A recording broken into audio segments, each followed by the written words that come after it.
conférence inaugurale du pavillon de la République du Sénégal éternel va commencer maintenant.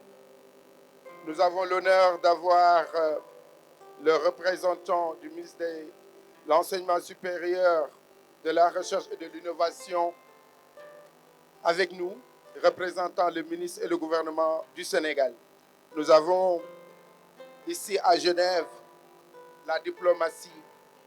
Nous avons avec nous notre ministre conseiller qui va ouvrir cette rencontre.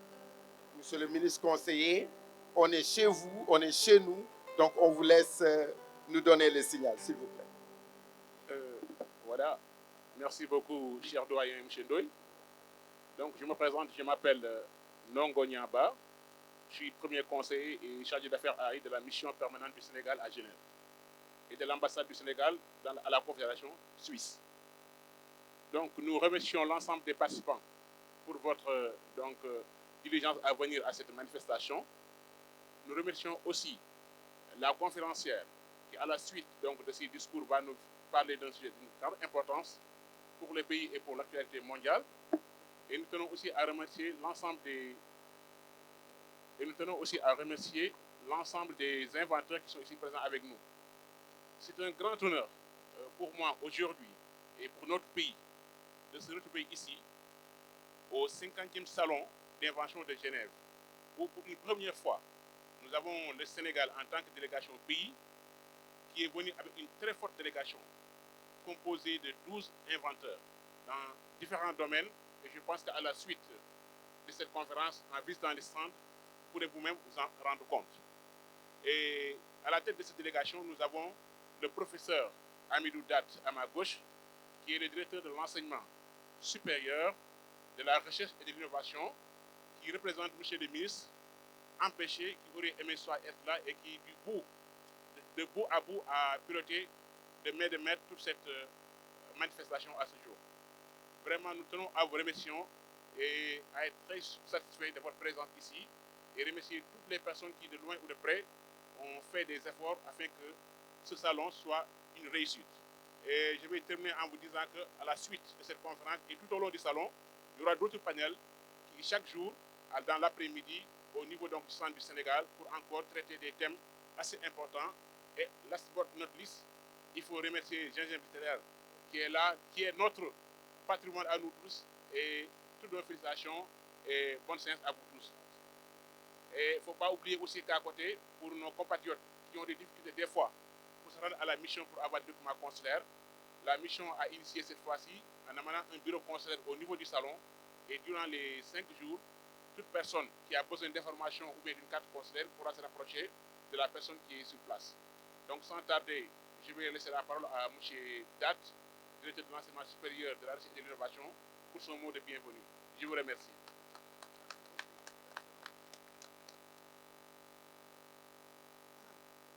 Merci beaucoup, merci beaucoup. Excellence, Monsieur le ministre chargé d'affaires AI de la mission permanente du Sénégal à Genève, Monsieur le premier conseiller du ministre de l'Enseignement supérieur, de la Recherche et de l'Innovation du Sénégal, Monsieur le premier conseiller chargé de la santé et de la recherche scientifique, Monsieur Edouard Manga, Monsieur Oumar Aïdara Fall, le doyen des inventeurs, magistrature suprême, le président, son Excellence Bassirou Diomaye Diakhar Faye, et le Premier ministre Ousmane Sonko. Le Sénégal est entré dans une nouvelle ère, qui est l'ère de la rupture, qui est l'ère du changement systémique, qui est matérialisée dans sa vision Sénégal 2050, avec un agenda national de transformation. Et donc, tout le Sénégal est engagé dans cette nouvelle vision, qui est une vision ambitieuse, qui est une vision qui, à l'horizon 2050, prévoit de propulser le Sénégal dans le concert des nations développées. que le Sénégal passe dans la catégorie des pays à revenus intermédiaires classe supérieure. Donc nous avons une très haute ambition, nos nouvelles autorités ont une très haute ambition en un quart de siècle de propulser notre pays dans le concert des nations développées. Et la délégation ici, cette forte délégation sénégalaise, rentre dans le cadre de cette vision, de cette ambition. Et donc, c'est à la hauteur de notre ambition du Sénégal, Vision 2050. Et c'est pour ça que Monsieur le ministre de l'Enseignement supérieur, de la Recherche et de l'Innovation nous a instruit de saisir cette occasion pour montrer tout ce que le potentiel, montrer une facette du potentiel de la recherche et de l'innovation au Sénégal. Et nous avons travaillé depuis plusieurs mois à sélectionner parmi l'ensemble des inventeurs sénégalais. Ce que nous représentons, ce que nous avons amené ici est une toute petite partie de ce qui se fait en matière de recherche et d'innovation au Sénégal.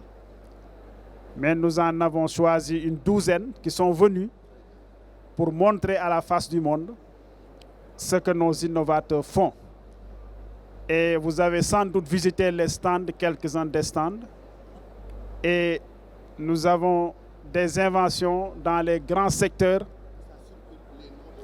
Voilà. Donc nous avons des inventeurs dans les différents domaines clés de notre développement. Que ça soit dans l'agroalimentaire, dans l'agriculture, dans le domaine de l'industrialisation durable, dans le domaine de la santé, dans le domaine de l'éducation, on a sélectionné quelques-unes des inventions et des innovations que nous souhaitons montrer ici. Et donc, pour dire seulement que la recherche et l'innovation est en marche dans notre pays, dans le cadre de cette vision Sénégal 2050.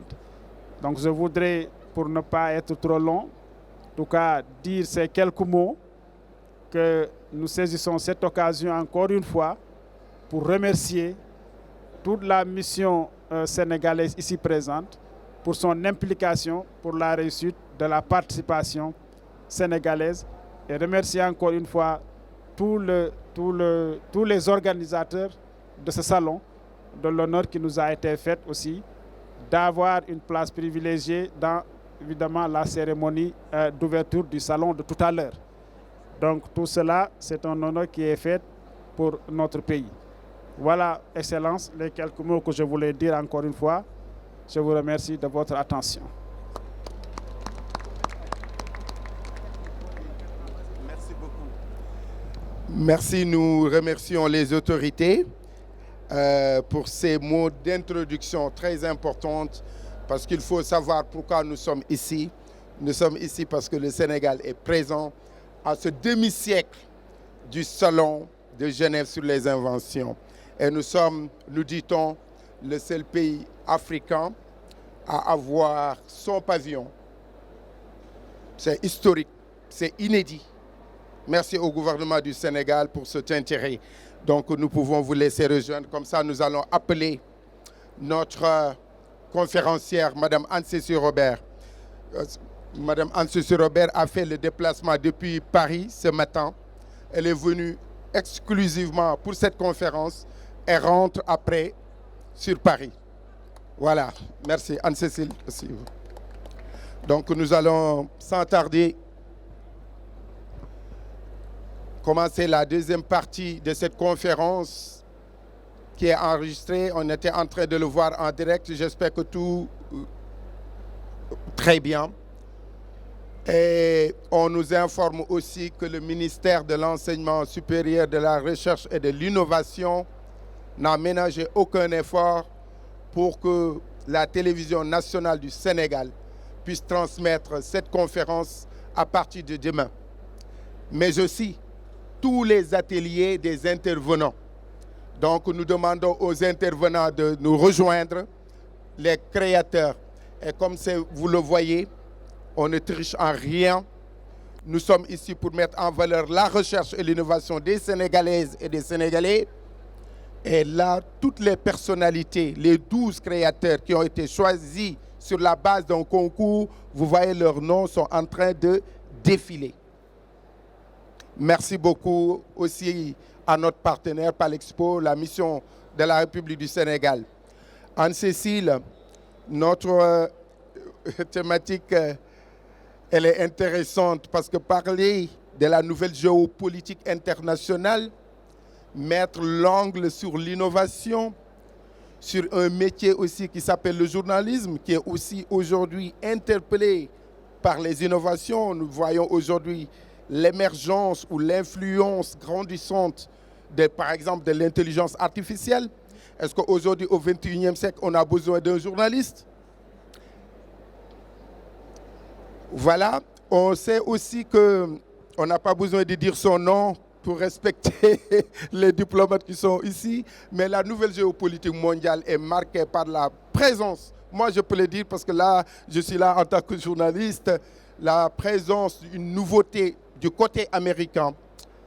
Et on sait que si les règles de l'OMC ne sont pas respectées, il y a aussi une incidence négative sur la recherche et sur l'innovation.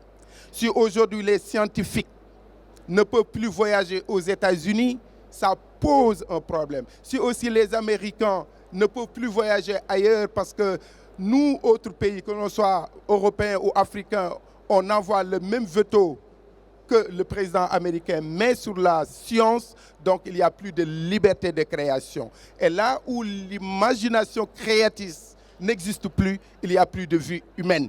Nous sommes, parce que nous sommes réflexion, nous sommes parce que nous sommes idées, et j'aime à rappeler que ce sont les idées qui mènent le monde.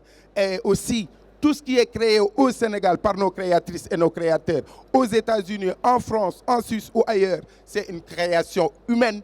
Et en ce sens-là, elle est humaine, elle devient nécessairement universelle. Anne-Cécile, vous êtes directrice adjointe du journal Le Monde diplomatique. Notre début de relation intellectuelle et professionnelle a été suscité par votre livre sur l'Afrique. Elle a osé écrire au cœur de l'Occident un livre qu'elle a intitulé L'Afrique au secours de l'Occident. Mais nous, en tant qu'Africains scientifiques, qui vivons dans un pays qui s'appelle la Suisse, ayant créé un magazine panafricain qui s'appelle Continent Premier en 2004, avec des femmes, mais notamment avec deux grandes personnalités. Alassane Diop, qui était étudiant en informatique à l'Université de Genève. Aujourd'hui, il est professeur. Aujourd'hui, il est professeur au Canada et au Sénégal. Nous avons l'autre, c'est Dr Abdourahmane Diouf, qui est notre actuel ministre de l'Enseignement supérieur, de la Recherche et de l'Innovation. Vous voyez que le monde, ça circule. Et Dr Abdourahmane Diouf avait fait une critique du livre de Anne-Cécile Robert. Donc, depuis 2004, nous avons gardé ce lien-là. Et vous voyez, on a mis la place de l'Afrique dans le 21e siècle. On avait mis 2 points, démocratie et souveraineté. Vous voyez que les réflexions que nous avons engagées il y a 2004, on est maintenant 2025, presque un quart de siècle. On voit les résultats au niveau aussi de la République du Sénégal qui parle de souveraineté. Nous avions fait une grande conférence à l'Université de Dakar sur le patriotisme économique. Nous sommes heureux que la République du Sénégal puisse reprendre ces thématiques-là. Nous ne sommes que de petits serviteurs. Nous aimons notre pays, mais parce que nous aimons notre pays, nous pouvons aimer les autres. Merci à vous tous de venir nombreux, nombreuses. Merci les artistes qui sont là.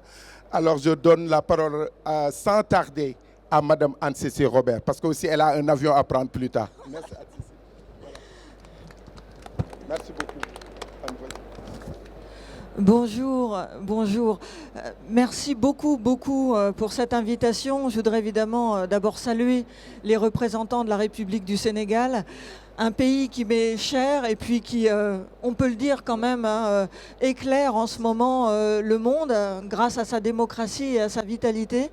Et ça fait du bien parce qu'on a tellement de mauvaises nouvelles et tellement d'inquiétudes que pouvoir saluer un pays africain qui est dynamique, ouvert et qui essaie de se projeter dans l'avenir, ben ça fait vraiment du bien. Donc merci vraiment à vous et puis merci à Gorgui parce qu'avec Continent Premier et avec son gingembre, il promeut quelque chose d'extrêmement important qui est la fraternité, la coopération internationale et l'humanisme. Et là aussi, au moment où on a des personnages sur la scène internationale qui sont des personnages brutaux, égoïstes, il est important de rappeler les valeurs de la coopération internationale, de l'humanisme, pour ne pas laisser le terrain à tous ceux qui ont envie de nous parler d'affrontements et de violence. Donc bravo Gorgui et merci. Et c'est assez émouvant, j'ai marché un peu dans le salon, de voir toute cette innovation, parce qu'on voit bien que le monde continue de bouger. Il y a des gens qui voudraient nous amener en arrière, mais non, le monde continue de bouger et les innovations sont là dans tous les secteurs. Donc il y a de l'énergie positive qu'il faut aussi saluer. Alors, Gorgui m'a demandé de traiter un sujet assez vaste, comme vous l'avez vu, autour du multilatéralisme, autour du journalisme et de l'innovation. Je me suis dit, parce qu'on ne peut pas faire des conférences de 3 heures, que je pouvais souligner 2 ou 3 idées qui me semblent importantes. La première, c'est que, effectivement, nous vivons une période qui est un tournant historique. Voilà, on est en train de changer d'époque, on quitte un monde pour aller dans un autre monde. C'est un tournant historique, il n'y en a pas souvent. Le dernier, c'était il y a à peu près 80 ans, quand la Deuxième Guerre mondiale s'est terminée. Donc les tournants historiques ont des aspects inquiétants, parce que évidemment on saute vers l'inconnu. Mais ils sont aussi des espaces d'ouverture, de chance, d'opportunité, comme on dit maintenant, même si c'est un mot anglais. Et donc ça, c'est la première chose que je voulais souligner, c'est que dans cet espace de changement, il y a effectivement des risques et des menaces, mais aussi beaucoup de chance, beaucoup d'espace et beaucoup de possibilités. Et donc il faut regarder ce mouvement, ce moment, avec beaucoup d'envie, d'énergie et d'ouverture d'esprit. Et en ce qui concerne l'Afrique, je crois que c'est particulièrement vrai. C'est-à-dire que ce moment d'ouverture, c'est aussi un espace pour l'Afrique. Pendant très longtemps, comme tout le monde le sait, l'Afrique a été un continent dominé, malmené. Le continent africain est incontestablement entré depuis une vingtaine d'années, et ça s'accélère maintenant, dans une grande phase d'ouverture, et c'est plus qu'une émancipation, c'est une liberté. C'est-à-dire que, et je l'entendais dans les paroles des autorités sénégalaises, il y a l'envie de parler comme n'importe quel pays, comme n'importe quelle civilisation. On n'a pas d'explication à donner, on est là et on se projette dans le monde. Et le continent africain peut, je crois, hein, être un espace de renouveau pour un monde qui est inquiet et traversé de menaces. Donc dans le même ordre d'idées, parce que quand on dit que l'espace s'ouvre pour l'Afrique, on pourrait très bien nous dire bah ça c'est des paroles, voilà, c'est pas très concret. En fait si, c'est extrêmement concret, parce qu'on a l'expérience de la rupture au Sénégal, qui est un exemple concret de projection, d'ouverture, de dynamisme, mais on le voit aussi au niveau de l'ONU. À l'ONU, on sent qu'un espace s'ouvre pour l'Afrique.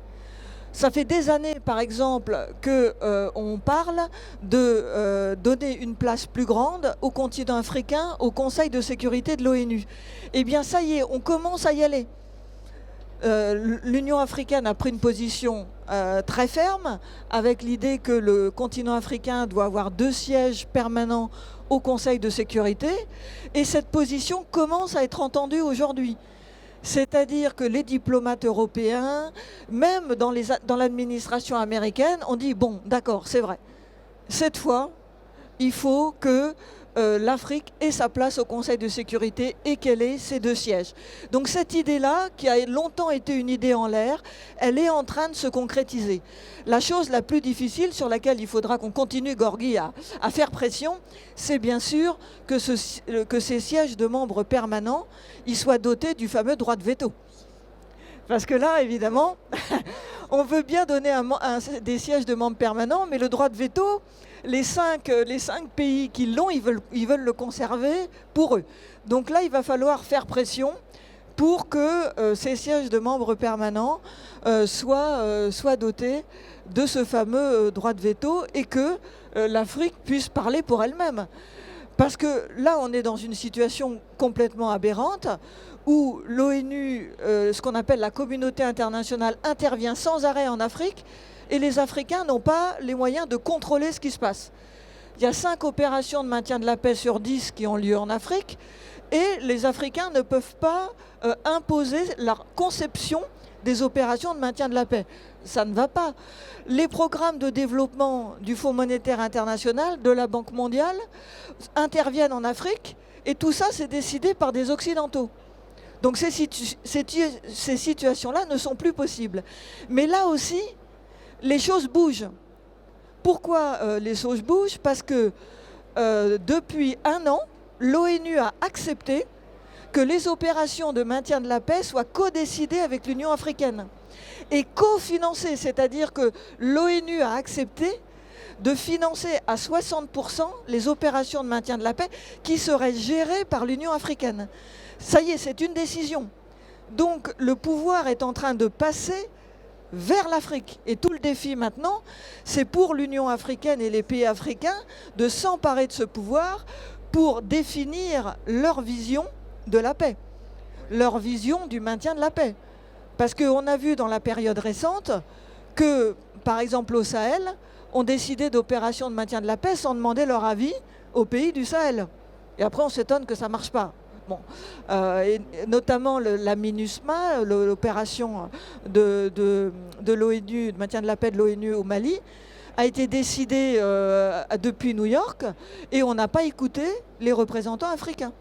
Par conséquent, on a oublié beaucoup de paramètres de terrain, notamment la volonté des populations, des villages, la question des Touaregs, tout ça a été mis de côté parce que ceux qui ont décidé ça à New York ne connaissaient pas ces aspects-là.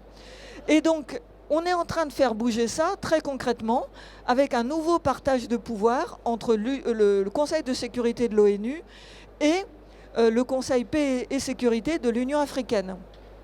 Et des pays comme la France, qui traditionnellement écrivent les résolutions du Conseil de sécurité concernant l'Afrique, on appelle, vous savez, penholders, ceux qui tiennent le crayon, ont accepté enfin de dire, bon, bah, d'accord, ça ne sera peut-être pas toujours les Français, on va passer le stylo aux Africains. Donc voilà, ce sont des signaux faibles, mais c'est un mouvement qui est enclenché et qui montre qu'on n'est pas uniquement dans des phrases et que le pouvoir est en train de changer. Et pareil, je lisais tout à l'heure qu'au Fonds monétaire international, l'année dernière, on a accepté au conseil d'administration du FMI, un 3e représentant de l'Afrique.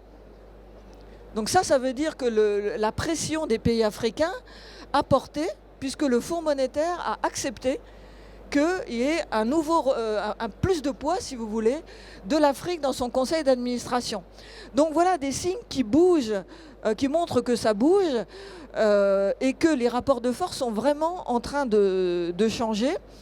Et d'autres exemples, parce qu'on pourrait parler pendant des heures, j'ai regardé aussi ce qui se passait du côté de l'intelligence artificielle, puisqu'on est dans un salon des inventeurs et des nouvelles technologies. Alors évidemment, si vous regardez sur un moteur de recherche Afrique intelligence artificielle, on commence par vous apprendre de mauvaises nouvelles. Commence par vous dire oh là là, menace sur l'Afrique, l'intelligence artificielle accaparée par les Américains, par les Chinois. Il y a même un chercheur sénégalais, dont j'ai noté le nom quelque part, qui parle d'un risque de recolonisation de l'Afrique par l'intelligence artificielle. Et qu'est-ce qu'il veut dire par là? Mais vous allez voir, hein, là je vous donne les aspects négatifs, mais je vais vous donner des aspects positifs. Ce qu'il veut dire, c'est que quand vous regardez les moteurs de recherche de l'intelligence artificielle, il n'y a que 2% qui vient du continent africain. C'est-à-dire 98% des données que l'intelligence artificielle mouline viennent des États-Unis, de la Chine et aussi de l'Europe. Et donc, effectivement, il y a un grand déséquilibre dans la manière dont sont alimentés les moteurs de recherche et tout ce qui va permettre à l'intelligence artificielle de fonctionner. Autre élément préoccupant pour l'Afrique, hein, c'est qu'on a à peu près 30% d'Africains qui ont accès à Internet, alors que pour les autres régions, c'est à peu près 50% de la population. Donc voilà, ça c'est pour les signaux inquiétants, mais là aussi, un peu comme ce que je vous disais concernant l'ONU et le maintien de la paix, là aussi, les choses bougent. D'abord parce que l'Organisation des Nations Unies a adopté il y a 1 an, la première résolution mondiale sur l'intelligence artificielle. Et cette résolution mondiale sur l'intelligence artificielle, elle parle de l'Afrique, elle parle des pays du Sud. Parce que l'Union africaine, parce que les pays africains ont demandé à ce que cette résolution impose l'idée que l'intelligence artificielle doit être partagée. Impose une obligation, si vous voulez, de partage des technologies et de circulation des données. Et c'est inscrit dans la résolution. Alors maintenant, c'est une résolution de l'ONU, donc il faut la rendre concrète. Mais c'est un signal, comme on dit, qu'au niveau de l'ONU, on a pris conscience que les Occidentaux, et aussi maintenant les Chinois, qui sont très forts en intelligence artificielle, ne doivent pas garder les technologies pour eux. Il doit y avoir un partage au niveau international de ces technologies et de ces données. Et ce qui est intéressant dans cette époque que nous vivons, c'est que l'Afrique n'est pas du tout spectatrice. Ouais. L'Afrique a pris en main la question de l'intelligence artificielle. Au mois d'avril, là, ce mois que nous vivons, il y a eu le premier sommet mondial à Kigali, donc au Rwanda, de l'intelligence artificielle, avec des chercheurs africains qui ont démontré tout leur dynamisme en matière d'intelligence artificielle. Et autre exemple, et je vais m'acheminer vers ma conclusion pour qu'on puisse discuter, j'ai noté également que l'Union africaine avait créé le Conseil africain de l'intelligence artificielle, qui est l'alliance Smart Africa, qui regroupe 40 pays pour donner du soutien à tous ces chercheurs qui sont représentés ici, en particulier au pavillon du Sénégal, qui ont plein d'idées, plein d'énergie, mais qui ont besoin d'un soutien politique, qui ont besoin d'un espace politique et du soutien de leur État. Et il y a aussi, bien sûr, le plan quinquennal de l'Union africaine pour soutenir tout cela. Et j'ai vu qu'au Sénégal, il y avait des start-up et des chercheurs très dynamiques qui font non seulement des recherches, mais de la recherche appliquée en matière d'intelligence artificielle et de nouvelles technologies. Donc il y a un dynamisme qu'il faut saluer, qu'il faut encourager, et c'est ce que vous faites ici dans ce pavillon, et c'est une énergie absolument extraordinaire qui est, à mon avis, l'énergie de l'avenir. Donc merci et bravo. Merci beaucoup Anne-Cécile. Nous allons prendre des questions, des commentaires, mais la première, après, c'est sur aujourd'hui les défis que pose justement pour le journalisme ce nouveau monde. Alors, je vais d'abord donner la parole à qui la veut. Comme d'habitude, Nous sommes au Sénégal ici, et le Sénégal est un pays démocratique. Alors, qui veut prendre la parole? Homme ou femme? Voilà, monsieur le et madame Awendiaï, qui nous fait aussi l'honneur de sa présence. C'est l'une de nos grandes doyennes ici à Genève. Merci Awa pour la présence. Ndiarke Djere. Et nous avons des représentants des communautés sénégalaises. Magaï, merci de la présence aussi. Merci beaucoup, Gorgui. Merci à Madame Anne-Cécile pour cette brillante communication qu'elle vient de faire. Évidemment, au point de vue commentaire, je note effectivement ces signaux encourageants que vous avez bien voulu citer, signaler. Et ces signaux, comme vous l'avez bien remarqué, sont au niveau des instances de régulation internationale. Vous voyez que ça bouge au niveau des instances de régulation internationale, ONU, Banque mondiale, FMI, etc. Et ce que je voulais compléter, c'est que aussi, cette régulation, elle bouge aussi bien au niveau des pays. Si je prends notre exemple, le Sénégal, vous voyez que cette vision de rupture, justement, s'inscrit dans ce cadre-là, que les choses bougent. C'est-à-dire que nous faisons en sorte que nos institutions fonctionnent très bien, fonctionnent dans la transparence, fonctionnent dans la performance. Et vous voyez que c'est un exemple. C'est ça la vision Sénégal 2050. Qu'au niveau des États, les instances de régulation doivent aussi fonctionner correctement. Et la vision 2050 a mis au cœur de ces axes les 4 axes. D'abord, le premier, c'est la gouvernance et l'ancrage culturel africain.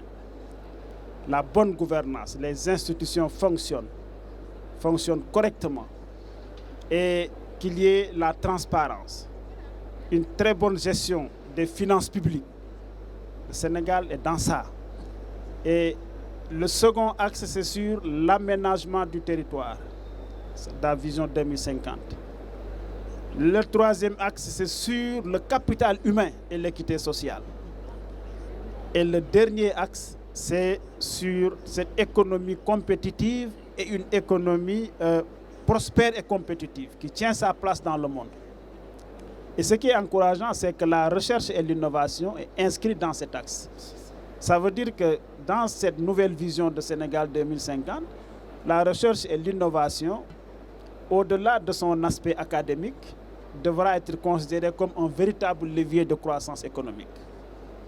Et c'est en ce sens-là qu'il faudrait comprendre justement cette participation de la délégation sénégalaise à ce salon de l'invention et de l'innovation. Que nous sommes dans cette dynamique de faire une recherche et une innovation qui soit un véritable levier de croissance économique. Et au niveau du ministère, je vais conclure par là, de l'enseignement supérieur, de la recherche et de l'innovation, un de nos axes stratégiques, c'est mettre l'accent sur ces technologies innovantes que vous venez de citer. L'IA et les métiers du numérique. Le Sénégal est en plein là-dedans, au niveau de nos universités, de nos centres de recherche. Des initiatives courageuses sont en train d'être prises. Le nucléaire civil, on se positionne là-dessus. Et le spatial, les études spatiales, nous avons récemment lancé, vous l'avez suivi, nous avons récemment lancé, construit un satellite que nous avons lancé. Et donc, on est positionné sur ces technologies de pointe. Et comme vous l'avez dit, on est au rendez-vous à ce moment-là. On n'est pas spectateur du tout, mais on est vraiment acteur dans cette dynamique mondiale. Voilà les quelques commentaires. Encore une fois, merci beaucoup. Alors, le micro, qui veut prendre? C'est démocratique. S'il n'y a pas de questions, on revient à Madame Est-ce que quelqu'un d'autre veut intervenir? Ou bien c'est tellement clair que vous n'avez pas Alors, donc, il y a deux questions. La première que j'ai posée sur l'IA et le journalisme. Et la deuxième, bon, je pensais plus une contribution de M. Datt. L'intelligence artificielle pose effectivement des défis énormes au métier de journaliste, mais ça peut être aussi un bon stimulant. C'est-à-dire on a peur effectivement que les machines remplacent les journalistes, parce que vous demandez à une intelligence artificielle de faire un article sur le Palexpo, il va vous le faire. Mais on pourrait dire, si on était un peu taquin, que l'intelligence artificielle ne peut pas remplacer les bons journalistes. Parce que l'intelligence artificielle ne pourra jamais avoir le talent de Gorgui, ne pourra jamais avoir son sens, voilà, du second degré, son sens, sa subtilité. Voilà. Donc c'est aussi un défi pour nous d'être des bons journalistes, de manière à ce qu'on ne puisse jamais être remplacé par une machine. Donc c'est aussi ça qui est important. Et puis après, il y a d'autres questions plus complexes qui concernent l'économie de la presse. Parfois, dans les journaux, on est tenté de remplacer les journalistes par des machines parce qu'on n'a pas d'argent. Et donc, un journaliste doit être évidemment rémunéré, c'est normal. Et quand les journaux n'ont pas de revenus, eh bien, voilà, ils considèrent qu'une machine fera aussi bien l'affaire et qu'elle est moins chère. Mais ça, c'est une erreur de calcul, parce que, comme on l'a dit tout à l'heure un peu en plaisantant, une machine ne peut pas remplacer un homme. Et le métier de journaliste, c'est un métier de relation. C'est un métier d'écoute. C'est un métier où on porte le regard, où on sent des choses. Et ça ne peut être que le fait d'un être humain. Donc voilà, l'intelligence artificielle finalement nous incite à être encore de meilleurs journalistes et de meilleurs êtres humains. Ah, d'accord. Et là, une question de M. Jacques. Non mais, un petit mot. Seulement, l'intelligence artificielle manque d'image. Elle est comme une presse qui n'a pas d'image. Et l'image est extrêmement importante pour supporter le texte. Donc il y a encore des grands manquements à l'intelligence artificielle. La technologie n'est pas complète. Excellent. Jacques.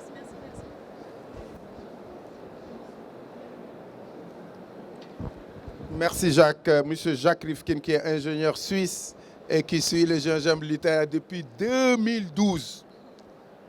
Il est absent 2 fois, je dis, depuis 2012, parce que c'était le Shabbat juif. À part ça, tout le temps que le continent premier organise une conférence ou des activités culturelles, il est là. Voilà. Donc, je tenais aussi à vous féliciter, à vous remercier, mon frère. Vous êtes un homme bon. Et ça aussi le Sénégal. La diversité. Cette diversité culturelle, cette diversité dans le respect de l'autre. Nous ne pouvons pas être d'accord sur tout, mais nous sommes condamnés à vivre ensemble et avoir un pays qui a eu un chef d'État, le premier qui était catholique, marié à une femme blanche. Deuxième chef d'État, Abdou Diouf, marié à une catholique. Troisième chef d'État, Abdoulaye Wade, marié à une femme blanche. Quatrième chef d'État, Macky Sall, le seul qui a eu, après ces années-là, une femme totalement sénégalaise. Ensuite, l'actuel, le président Bassirou Diomaye Diakhar Faye, qui est aussi marié à une sénégalaise noire, mais ce qui est intéressant, en même temps, à une catholique, musulmane et catholique. C'est ça le Sénégal. Et j'aimerais, à partir de Genève, renouveler notre appel aux Sénégalais pour leur dire ce que nous sommes en train de réussir dans ce pays ne pourra se renforcer qu'à travers la paix, l'entente, l'écoute. Que ceux qui ont le pouvoir, qu'ils écoutent ceux qui n'en ont pas et qui ont confiance en eux, que ceux qui n'ont pas le pouvoir, qu'ils sachent que le pouvoir, c'est Dieu qui le donne. Qu'on respecte cela, qu'on les accompagne et qu'on arrive à vivre et à savoir que le Sénégal est un très grand pays. Nous sommes fiers d'être Sénégalais aujourd'hui plus que jamais. Nous sommes fiers surtout d'être Africains et nous sommes fiers surtout d'être humains. Nous allons conclure cette rencontre parce qu'actuellement, il y aura la cérémonie officielle qui démarre et puis il y a quelques officiels parmi nous qui devront assister à cette cérémonie officielle du 50e Salon de Genève sur les inventions. Nous remercions encore une fois Mme Anne-Cécile Robert qui a fait un déplacement exceptionnel depuis Paris. Elle est la directrice adjointe du journal Le Monde Diplomatique. Nous vous donnons rendez-vous d'ailleurs, je pense, le 7 octobre à Paris pour la deuxième édition de la grande conférence que nous faisons au journal Le Monde, au siège du journal Le Monde. Oui, le 7 octobre prochain, un autre gingembre littéraire à Paris. Le 7 avril 2023, nous étions 200. C'est uniquement ailleurs que nous faisons une participation. En Suisse, nous invitons les gens, nous leur donnons à manger, nous leur donnons à boire. À Paris, les gens devaient donner 20 € et la salle était pleine, 200 personnes. Ils sont restés de 8h à 20h le soir. Et ça, c'est un Sénégalais qui le fait. Ça veut dire que nous devons être fiers de notre pays et de mériter de ce pays. Bonne chance encore. Merci aux inventeurs. Ils sont 12. Et demain, après-demain, vous aurez des tables rondes ici de ces inventeurs que nous voulons mettre en valeur. Ce gingembre littéraire était une participation humble de Sénégalais pour montrer que le Sénégal est là. Et quand le Sénégal nous appelle, où est là, nous sommes là. Et le faire aussi avec une grande amie de l'Afrique, écrivaine, journaliste, penseur, ancienne présidente de l'Association des journalistes francophones, Mme Anne-Cécile Robert. Merci pour tout. Que vive le Sénégal. Que vive la République éternelle du Sénégal. Que vive l'humanité. Merci au ministre de l'Enseignement supérieur, de la Recherche, de l'Innovation, monsieur le docteur Abdourahmane Diouf, notre frère. Et je le rappelle, il a été le premier rédacteur en chef de Continent Premier. Merci, docteur Abdourahmane Diouf. Merci. Voilà. C'est bon, c'est coupé? D'accord. Voilà, voilà, merci. C'est Chouroup Sen. Je suis l'inventeur de la batteuse, ou bien c'est pas... Donc je suis l'inventeur de la batteuse vanneuse d'arachide. Donc je viens du Sénégal. Voilà, donc c'est une unité pour une solution mécanisée pour le battage et le vannage de l'arachide. Voilà. Et vous êtes de quelle région? Je suis de Fatick. De Fatick. Je suis de Fatick. Excellent. Ouais. Un autre inventeur, monsieur? La modélisation moléculaire par la méthode IAM-MICAD. Voilà, nous présentons les matrices qui révolutionnent l'enseignement de la chimie par la méthode IAM-MICAD. Cette innovation pédagogique est d'une façon très précise et nous présentons dans un premier temps le tracé géométrique qui permet d'arriver à l'hybridation SP3 qui est tétraédrique et nous voyons ici les représentations de la matrice SP3 qui permet de réaliser la structure de l'atome dans l'espace. Et de là, nous avons représenté des molécules, en l'occurrence le cholestérol, la caféine et le paracétamol, où on voit la pratique et l'application du carbone SP3, l'état d'hybridation SP2 qui est un plan des angles de 60 degrés et l'hybridation SP qui est linéaire avec des angles de 180 degrés. Vous êtes originaire de quelle région? Voilà, je suis originaire de la région du fleuve. Du fleuve. Voilà. Et voilà, merci pour la suite. Vous allez avoir les panels. Allez-y, monsieur. Voilà, bonjour, monsieur. Je suis donc Adama Faye. Je suis un ingénieur en biologie. Je suis à l'université de Dakar. J'ai créé le premier agromètre qui mesure la vitesse de sédimentation. Ici, par exemple, voilà. Donc, c'est l'anglais. Voilà. Donc le premier agrégomètre érythrocytaire, c'est-à-dire ça mesure le niveau d'agrégation des érythrocytes. Parce que jusqu'à maintenant, nous avons la VS qui est simple et je suis allé au-delà de la VS maintenant pour améliorer le diagnostic. Parce qu'avant le médecin qu'il demandait une VS, quand on nous donne le résultat, c'était pour l'inflammation. Mais maintenant, au-delà de l'inflammation, maintenant, on peut même faire le diagnostic des cancers précoces. Parce que vous savez, en Afrique, on ne peut pas soigner le cancer, mais quand c'est précoce, on peut par génithérapie le soigner. Donc c'est un appareil qui est unique dans le monde. Vous êtes originaire de quelle région? Je suis originaire de Diourbel, mais j'habite à Kermassar. Wow, machallah. Donc oui, bonjour, moi c'est Mohamed Si, donc je suis ingénieur en électromécanique et aussi en même temps responsable recherche-développement de la structure Ngirou SARL. Donc ça en fait aujourd'hui je présente au niveau de l'Expo de Genève le banc de vaccination pour poussins de nos jours. Donc en fait c'est un banc qui vous permet de vacciner 150 poussins en 3 secondes. C'est ça, effectivement, vous avez bien entendu, 150 poussins en 3 secondes. Donc, ce qui fait en 1 heure 180 000 poussins. Et donc, comparé à la méthode traditionnelle qui a une efficacité de 65%, nous, en fait, aujourd'hui, le produit qu'on a mis en place atteint en fait 95% du moins d'efficacité. Donc, en gros, en fait, c'est ça. Et ça permet aujourd'hui d'augmenter la rentabilité. Déjà, au Sénégal, le taux de vaccination est à 7%. Et ça peut amener ce taux-là jusqu'à environ 60%. Du Sénégal, mais traditionnellement du Boundou. Merci. Excusez, madame, vous présentez rapidement. Allez-y.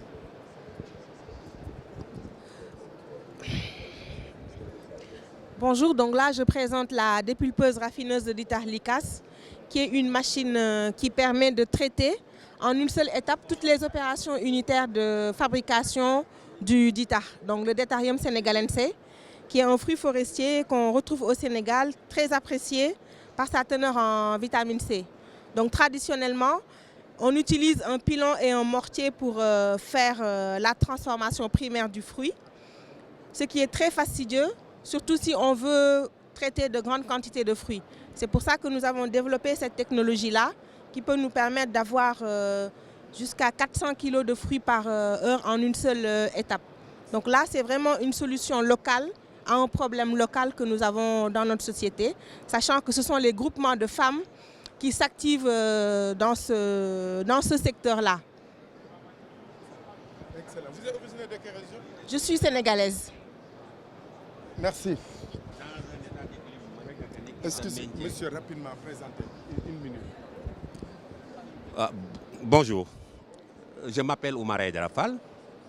Je suis inventeur, mais je travaille dans le domaine de l'audit et de la gestion énergétique. Alors, c'est une invention que j'ai faite. Elle concerne un système d'interface entre une source motrice et une charge à effet résistif. Donc, elle permet de tirer profit du travail résistif pour réduire l'efficacité motrice ou bien l'énergie motrice qu'on devait dépenser. Alors c'est une innovation vraiment qui peut changer la cour des choses parce qu'elle permet de réduire le coût de l'énergie avec donc une réduction des impacts sur les émissions de gaz à effet de serre. Elle peut vraiment rendre les véhicules électriques totalement autonomes et les applications vont jusqu'en cosmologie pour expliquer certaines anomalies qui ont été constatées là-bas. Vous êtes quelle région du Sénégal? Je suis de Dakar. Je suis de Dakar. Merci beaucoup. Merci beaucoup. Au revoir. Présentez rapidement. Bonjour tout le monde, moi c'est Aminata Lo. Donc l'invention est une voiture solaire autonome qui marche uniquement avec l'énergie solaire. Donc ça a été inventé par M. Cheikhouna Lo au Sénégal depuis 2006. C'est bon. C'est bon? Je continue. Ok. Donc le prototype qu'on a développé depuis 2006 actuellement a une autonomie de 9 heures avec 60 km à l'heure comme vitesse. Et vous êtes quelle région du Sénégal? Diourbel. Diourbel, merci beaucoup. Bonjour, allez-y rapidement. Mais da ngay wàññi lii parce que plastique flammeur en nappes écologiques réutilisables avec une production quotidienne de 2000 à 2500 tonnes. Bonjour, c'est Moussa Fangom, fondateur NRT Ngom Recyclage Transformation. l'inventeur de machines qui recyclent les déchets bobines films d'emballage en nappe écologique. Oui, parce qu'il existe beaucoup de types de déchets plastiques, comme les HDPE, les PET. On peut les recycler et les donner des entreprises qui font des produits finis. Mais il existe des déchets considérés comme non recyclables, ce sont les déchets bobines films d'emballage. Personne ne peut pas les recycler à cause de leur qualité de déchets. C'est pourquoi que nous avons inventé une machine qui le recycle en nappe écologique. Mais après avoir vendu les nappes, nous récupérons auprès des clients pour les faire des recyclages artisanaux, en fabriquant des paniers, des sacs, etc. Dakar. Oui, ok.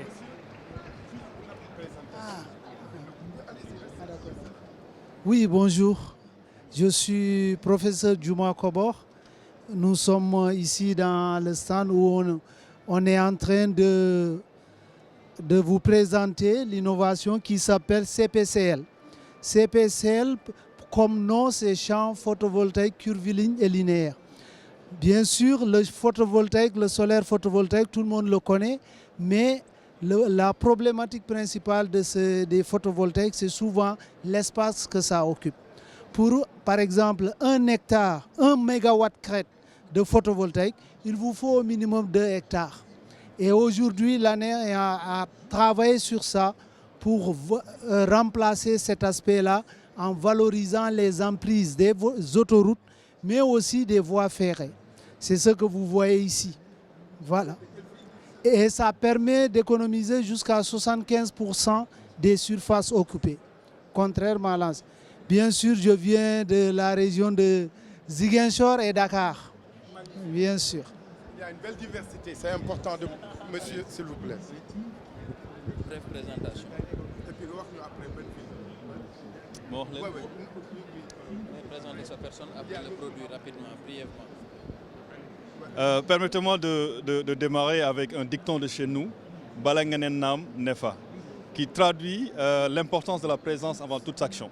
Je m'appelle Magat Silla, je suis le président et fondateur de Cutus SAS, qui a une solution de pointage biométrique scolaire intelligent, avec un système de notification parentale en temps réel.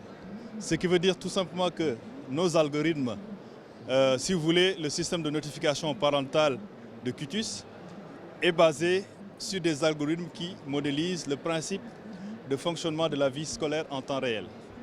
Voyez-vous, nous avons aussi l'intelligence artificielle, comme nous avons dit tantôt. Par exemple, quand votre enfant pointe à l'école, vous avez ce dispositif, d'accord? Dès que vous pointez, automatiquement, le parent reçoit un message. Mais aussi avec la reconnaissance faciale, voilà, qui peut prendre un flux voilà, d'enfants, c'est-à-dire plus de... Et saviez-vous qu'aujourd'hui, 30 heures par année sont perdues pour faire l'appel en classe. Et ce temps-là, voilà, et là, j'en profite pour remercier notre ministère de l'enseignement supérieur, de la recherche et de l'innovation, qui nous a sélectionnés pour représenter notre cher pays, le Sénégal.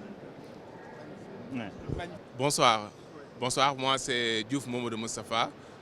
Notre invention est une nouvelle méthode de traitement des minéraux de phosphate d'alumine visant à produire non seulement de l'engrais mais également de l'alumine. Je